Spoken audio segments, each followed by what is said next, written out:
ఈ రఘురామకృష్ణంరాజు విన్యాసాలు అంటే నేను ఒక్కసారి మీకు రాష్ట్ర ప్రజలకు ఒక్కసారి చదివి వినిపిస్తా. ఈ దేశం ఎవరిది కాదు, ఈ దేశం భారతీయులది.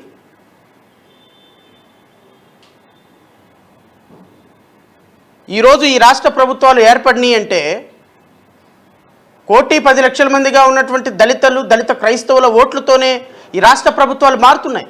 25% ఉన్నటువంటి ఓటింగ్ని కేవలం 1%, 2% తోటి ఓటింగ్లు మారిపోయేటువంటి తలరాతలు మారిపోయేటువంటి పరిస్థితుల్లో 25% ఉన్నప్పటికీ కూడా సంఘటితం కాలేకపోవటం వల్ల ఈరోజు మీ ప్రభుత్వాలు క్రైస్తవుల నెత్తి మీద, దళితుల నెత్తి మీద ఎక్కి విలయతాండవం చేస్తున్నాయి. రఘురామకృష్ణంరాజు లాంటి ఒక ఆర్థిక ఉగ్రవాది, ఒక క్రిమినల్, ఒక చీటర్ ప్రజల సొమ్ముని రూపాయి బ్యాంకుల్లో తాకట్టు పెట్టుకుంటే బ్యాంకు మేనేజర్లకి డబ్బులు ఇచ్చి బ్యాంకు రీజనల్ మేనేజర్లకి కన్నాలేసి 3,700 కోట్ల రూపాయల ఆర్థికంగా లావాదేవీలు బ్యాంకుల నుంచి రుణం తీసుకొని మొదటి నెల నుంచే రుణం కట్టడం మానేసి ఆ డబ్బులతోటి లాయర్లను పెట్టుకొని ఆ డబ్బులతోటి న్యాయ వ్యవస్థను మేనేజ్ చేసి ఇష్టం వచ్చినట్టు చెలరేగిపోతున్నటువంటి ఆర్థిక ఉగ్రవాది, మత ఉగ్రవాది రఘురామకృష్ణంరాజుని బాయ్కాట్ రఘురామకృష్ణంరాజు అనే నినాదంతో ఈ రాష్ట్రంలో ఒక ఉద్యమం మొదలు కాబోతుంది. ఆ ఉద్యమానికి మేము నాంది పలికాము ఆల్రెడీ. బాయ్కాట్ రఘురామకృష్ణంరాజు, బాయ్కాట్ బర్తరఫ్ రఘురామకృష్ణంరాజు. రఘురామకృష్ణంరాజుని ఈ రాష్ట్రంలో డిప్యూటీ స్పీకర్ పదవి నుంచి బర్తరఫ్ చేసేంత వరకు ఈ రాష్ట్రంలో ఏ క్రైస్తవుడి పోరాటం, ఏ దళితుల పోరాటం, ఏ ప్రజాస్వామ్యవాది పోరాటం ఆగదు అని చెప్పడానికి ప్రెస్ మీట్ ఏర్పాటు చేయడం జరిగింది. ఈరోజు ఒక డిప్యూటీ స్పీకర్ హోదాలో ఒక ఊండి కాన్స్టిట్యున్సీ ఎమ్మెల్యేగా ఉండి నాకు దళితుల ఓట్లు, క్రైస్తవుల ఓట్లు వద్దు అని ప్రకటించినటువంటి రఘురామకృష్ణంరాజు, ఐఎమ్ అప్రిషియేటింగ్ యూ. నేను రఘురామకృష్ణంరాజుని మీ ద్వారా, మీడియా ద్వారా ప్రశ్నిస్తున్నా. రఘురామకృష్ణంరాజు గారు, మీరు డిప్యూటీ స్పీకర్ హోదాలో నెలకి ఒక 5 లక్షల రూపాయలు జీతం తీసుకుంటున్నారు, ఒక 5 లక్షల రూపాయలు అలవెన్స్లు వస్తున్నాయి. మీ మీద రాష్ట్ర ప్రభుత్వం మీ సెక్యూరిటీ కోసం కావచ్చు, మీ రవాణా ఖర్చుల కోసం కావచ్చు, మీ అలవెన్స్ల కోసం కావచ్చు, మీ టీఏడిఏ కోసం కావచ్చు, మీ అదర్వైజ్ ఎక్స్పెన్సెస్ కోసం కావచ్చు, రమారమి రాష్ట్ర ప్రభుత్వం డిప్యూటీ స్పీకర్ పోస్ట్ మీద ఖర్చు పెడుతున్నటువంటి ఖర్చు 25 లక్షల రూపాయలు. నేను అడుగుతున్నా రఘురామకృష్ణంరాజుని, 25 లక్షల రూపాయలు నీకు ఎక్కడి నుంచి వస్తున్నాయి? You answer to my point. మీకు వచ్చేటువంటి రాష్ట్ర ప్రభుత్వం నుంచి వచ్చే వేతనాలు, రాష్ట్ర ప్రభుత్వం మీకు ఇచ్చేటువంటి సెక్యూరిటీ, రాష్ట్ర ప్రభుత్వం మీ మీద ఖర్చు పెట్టేటువంటి ట్రాన్స్పోర్ట్ అలవెన్స్ అంతా కూడా రాష్ట్ర ప్రభుత్వ ఖజానా నుంచి మీకు డబ్బులు వస్తున్నాయి. నెంబర్ 1. నెంబర్ 2, రాష్ట్ర ప్రభుత్వ ఖజానాలో నేను కట్టే పన్నుల దగ్గర నుంచి ఒక సామాన్యుడు వెళ్ళి, ఒక క్రైస్తవుడు వెళ్ళి, నేను చెప్తున్నా, ఒక క్రైస్తవుడు ఒక హోటల్కి వెళ్ళి 2,000 రూపాయలు భోజనం చేస్తే 2,000 రూపాయల భోజనంలో 600 రూపాయలు జీఎస్టీ రూపంలో గవర్నమెంట్కి ట్యాక్స్ వెళ్తుంది. ఒక క్రైస్తవుడు పెట్రోల్ కొట్టించుకుంటే 100 రూపాయలు పెట్టి అందులో 30 రూపాయల ట్యాక్స్ సెంట్రల్ గవర్నమెంట్కి వెళ్తుంది, 30 రూపాయల ట్యాక్స్ స్టేట్ గవర్నమెంట్కి వెళ్తుంది. ఒక క్రైస్తవుడు ఒక మీటింగ్ పెట్టుకోవడానికి ఒక ఫంక్షన్ హాల్ బుక్ చేసుకుంటే దానికి ఒక 25,000 రూపాయల ఫంక్షన్ హాల్కి అయితే దాని జీఎస్టీ ఆ ఫంక్షన్ హాల్ యజమాని రాష్ట్ర ప్రభుత్వానికి కట్టేటువంటి పన్ను 18% కడితే రమారమి ఇంచుమించుగా 6,000 రూపాయలు రాష్ట్ర ప్రభుత్వానికి వెళ్తుంది.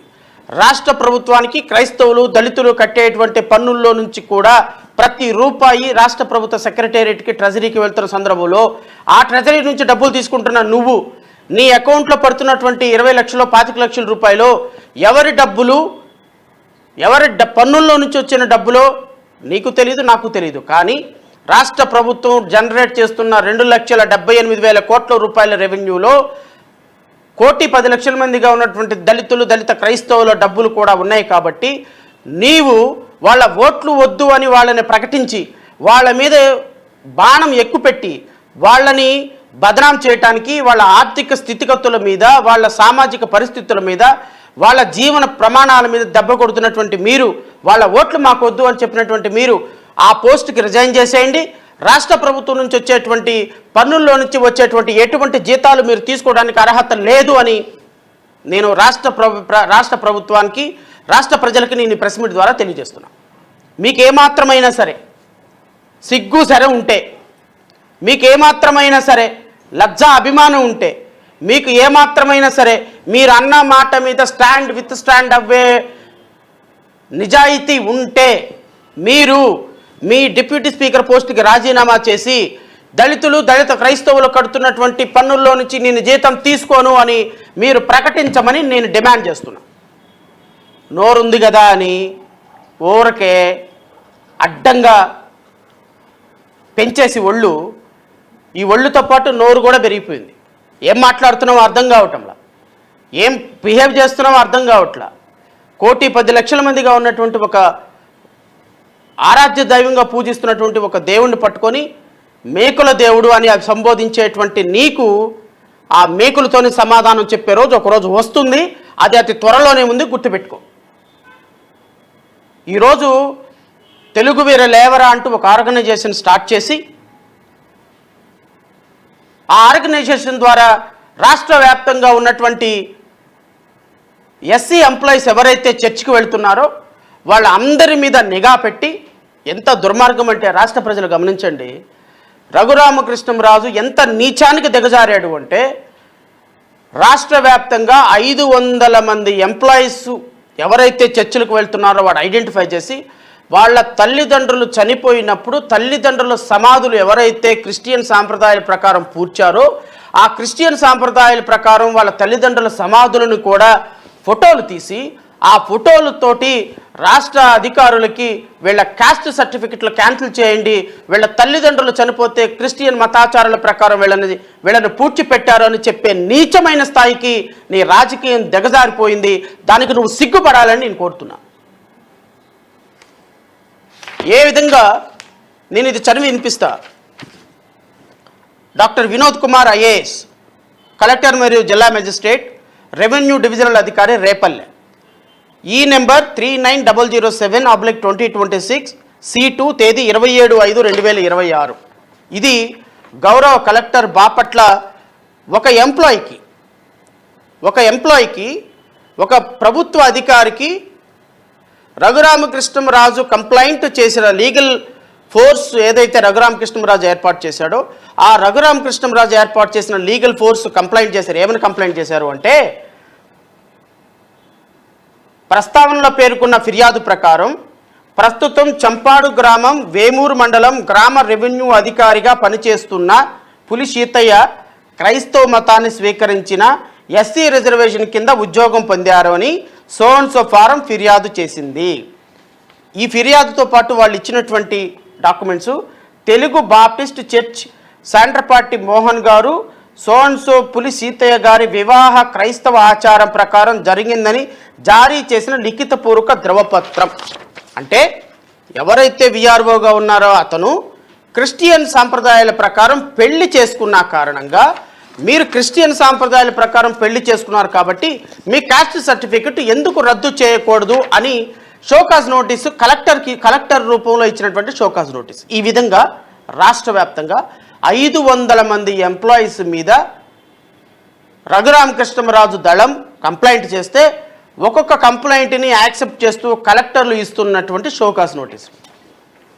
నేను అడుగుతున్నా రఘురామకృష్ణంరాజుని, మీరు రాజ్యాంగబద్ధమైన పదవిలో ఉన్నారు కదా, రాజ్యాంగబద్ధ పదవిలో ఉండి ఒక మతాన్ని, ఒక సాంప్రదాయాన్ని, ఒక క్రైస్తవాన్ని టార్గెట్ చేయటం ఇది లీగలా ఇల్లీగలా మీరు రాష్ట్ర ప్రజలకు చెప్పండి.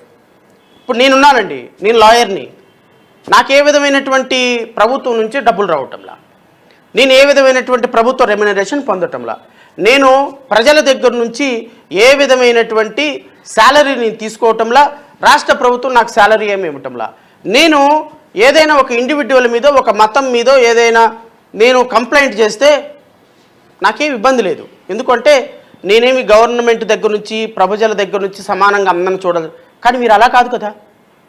మీరు ఒక డిప్యూటీ స్పీకర్ హోదాలో ఉండి, మీరు ఒక రాజ్యాంగబద్ధమైన పదవిలో ఉండి, ఒక మతాన్ని, ఒక సాంప్రదాయాన్ని టార్గెటెడ్ బేసిస్ తోటి ఒక ఫోర్స్ని ఏర్పాటు చేసి మీరు ఒక మతం మీద టార్గెట్ చేయటం, ఒక సాంప్రదాయం మీద టార్గెట్ చేయటం, క్రైస్తవులుగా క్రైస్తవ చర్చిలకు వెళ్తున్నటువంటి ఎస్సీ ఎంప్లాయీస్ మీద, క్రైస్తవ సాంప్రదాయాల ప్రకారం పెళ్లి చేసుకున్న ఎస్సీ ఎంప్లాయీస్ మీద, క్రైస్తవ సాంప్రదాయాల ప్రకారం చనిపోతే తల్లిదండ్రులను పూడ్చిపెట్టుకున్నటువంటి సాంప్రదాయం మీద, క్రైస్తవ సాంప్రదాయాల ప్రకారం జీవిస్తున్నటువంటి వ్యక్తుల మీద మీరు టార్గెటెడ్గా వాళ్ళ ఆర్థిక, సామాజిక, రాజకీయ స్థితిగతుల మీద దెబ్బ కొట్టేటువంటి ప్రణాళికను సిద్ధం చేయటం రాజ్యాంగబద్ధ పదవిలో ఉండి ఎంతవరకు సమంజసమో రాష్ట్ర ప్రజలకు చెప్పండి.